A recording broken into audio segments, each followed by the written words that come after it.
क्या आपने कभी सोचा है कि हम जो पेट्रोल और डीजल रोज इस्तेमाल करते हैं वो आखिर आता कहाँ से है? इसकी शुरुआत होती है एक काले, गाढ़े और चिपचिपे पदार्थ जिसे कहते हैं क्रूड ऑयल। लेकिन हैरानी की बात यह है कि क्रूड ऑयल को सीधे इस्तेमाल नहीं किया जा सकता। फिर ये कैसे बनता है इतना useful fuel? What is crude oil? Crude oil एक नेचुरल फॉसिल फ्यूल है जो जमीन के नीचे लाखों सालों में बनता है। ये अलग अलग प्रकार के हाइड्रोकार्बन्स का मिश्रण होता है। इसी वजह से इसे सीधे फ्यूल के रूप में इस्तेमाल करना संभव नहीं होता। दुनिया की इकोनॉमी काफी हद तक क्रूड ऑयल पर डिपेंड करती है। ट्रांसपोर्ट, इंडस्ट्रीज और एनर्जी प्रोडक्शन सब में इसका उपयोग होता है। लेकिन असली ताकत इसकी रिफाइनिंग प्रोसेस में छिपी है।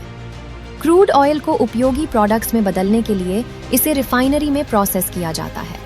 इस प्रोसेस को कहते हैं फ्रैक्शनल डिस्टिलेशन। इस प्रोसेस में क्रूड ऑयल को एक बड़े डिस्टिलेशन कॉलम में हाई टेम्परेचर पर हीट किया जाता है। जब ऑयल गर्म होता है तो उसके कंपोनेंट्स अलग अलग टेम्परेचर पर इवेपोरेट होने लगते हैं। ये वेपर्स डिस्टिलेशन कॉलम के अंदर ऊपर की ओर जाते हैं और अलग अलग लेवल्स पर कंडेंस और कलेक्ट होते हैं। हर लेवल पर अलग प्रोडक्ट मिलता है। इस प्रोसेस से हमें कई महत्वपूर्ण फ्यूल्स मिलते हैं। पेट्रोल कार्स और बाइक्स के लिए, डीजल ट्रक्स और हेवी व्हीकल्स के लिए, केरोसिन एविएशन और हीटिंग के लिए, एलपीजी कुकिंग फ्यूल। लेकिन क्रूड ऑयल सिर्फ फ्यूल तक सीमित नहीं है।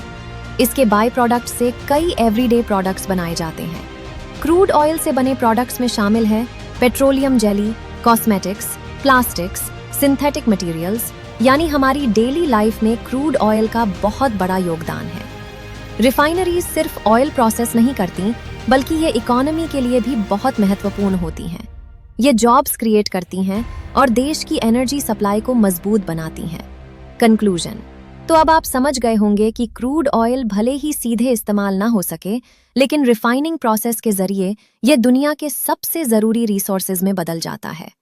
क्रूड ऑयल आज भी ग्लोबल एनर्जी सिस्टम की बैकबोन है और जब तक ऑल्टरनेटिव एनर्जी पूरी तरह विकसित नहीं होती, तब तक इसकी इंपॉर्टेंस बनी रहेगी। अगर आपको ये वीडियो पसंद आई हो तो लाइक करें, कमेंट करें और चैनल को सब्सक्राइब करना ना भूलें। धन्यवाद।